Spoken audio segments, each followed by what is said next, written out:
Hey guys, what's up? I'm Stephanie Cervantes and I have had massive success in network marketing. And today I'm going to share with you guys a strategy that we teach in our company that you really only need 75 great customers to grow and have a successful business. So how do you get those 75 customers, right? We're going to talk about that today. I have a few tips for you. You might be thinking, I'm not a salesperson.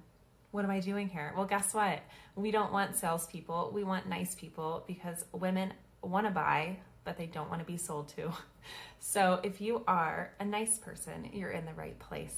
And that brings me to my first tip. When you're trying to get 75 customers, it doesn't just happen overnight. It's something that you're going to be building up for yourself month over month over month, right? It might take 2 or 3 months, it might take a year, whatever your goal is for yourself and how much you're willing to work per month, per week, per day. It's just going to build on itself. So the first thing I want to share is you're wanting to solve a problem for somebody. So what is their problem? What is your target market's main issue? Do they need more time for themselves? For us, we're in a pampering company, right? So is it about making sure that they're getting a little bit of me time every day? Do they want to feel less stressed? Do they want to experience what it's like to be at a spa, but they're at their house and it's way cheaper and it's way more doable for their schedule? So you're solving a problem first and foremost. You're not trying to just sell something to somebody just because you want to make money, right? They have a problem and you have the solution. So keep that in mind. And if you need to brainstorm, write down some problems that people around you are having and write down the solutions that you have for that, okay? You can even ask your friends and family for some feedback on that one. Number 2, when you're working on getting your 75 customers, is never prejudge. Often we have an idea of who our customer is going to be. And a lot of times it looks just like us. We're like, okay, I like this product. So the people that like this product must think like me and act like me and be my age and have the family structure that I have and the education that I have. But guess what? Our products, and likely your products if you're with a different company, are a broad spectrum of, what word am I looking for?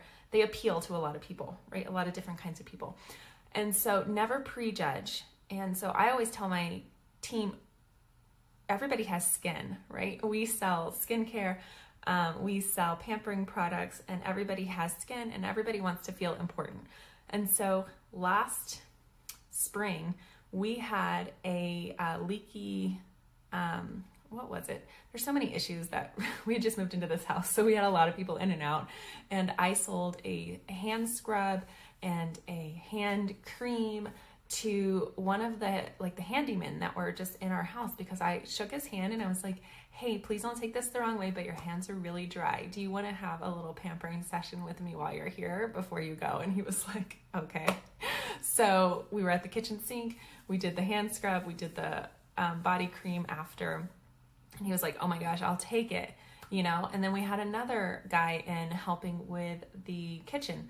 And I gave him some samples, and it turns out his wife is an entrepreneur too, and she's on our team and she's doing amazing now. And her daughter's loving what we do. And so all of this builds, and it's all because I didn't prejudge. I didn't say, he's not gonna be interested, right? Or she's not gonna be interested. Okay, the third point I want to say is to get to know the person first. None of this works unless you're taking the real time to do the real work, which is relationship building. And it's a process, and it doesn't come easy to all of us. And so it's okay if you need help with, what do I say, or how do I do this? But I use the barometer of like, let's just talk like we're friends already, right? I just treat people like they're my best friend already, and it just kind of makes it happen.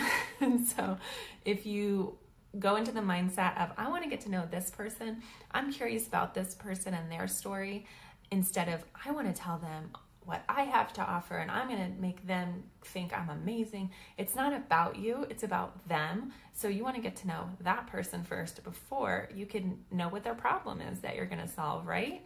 Number 4 is you want to start sharing easily like you would anything else. So try to remember the last time you were at a restaurant or you saw a movie that you really liked or you read a book that you were like, whoa, that was so good. And so how did you talk about that to your friends and family? You probably just told them like, guys, you have to try this. It was amazing. I had the best, whatever. I saw this and it was amazing. I can't believe they did that. You just want to talk like authentically because you're excited about your product. So there's no difference in how you speak about your product versus anything else. You just have to act like it's exactly the same thing because it is. I think we get hung up because we're like feeling like, oh, they're gonna think I'm trying to sell them something.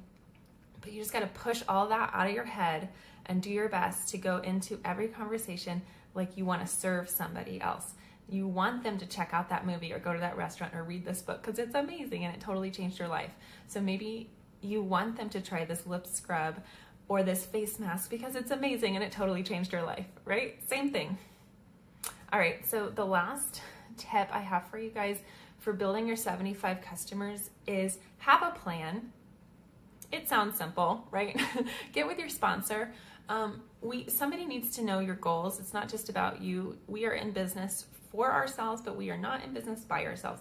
So maybe you have a notebook, hopefully, and maybe in the notebook you have 75 customer list that you just start a list, right? Or you can use Trello. That's a new app on Trello that I've been getting more familiar with. I love it. It's very user-friendly and it's a lot like Excel, but it keeps people in order for you. So it keeps your potential customers. Who did you sample this week? Who did you talk about your business to, etc. So, and that just kind of keeps you going. And organized. And again, you want to have a plan, and a good plan has a time frame. So do you want to get 15 new customers a month? What does that look like? Maybe 15 new customers means you need to hold 2 Facebook events or 1 really awesome team Facebook party. You guys know we do team Facebook events in our team. And so maybe you just need to get 15 people there, and that'll be your goal for that month. I always shoot a little bit higher just in case. So maybe it's 20 is your goal. So guess what? Before you know it, in 5 months, did I do the math right? Maybe even less, 4 months? Yeah, if you do 15 a month for 5 months, you'd have 75 customers. And that's amazing. And you just want to keep growing it from there because guess what? Some of those customers are going to join your team.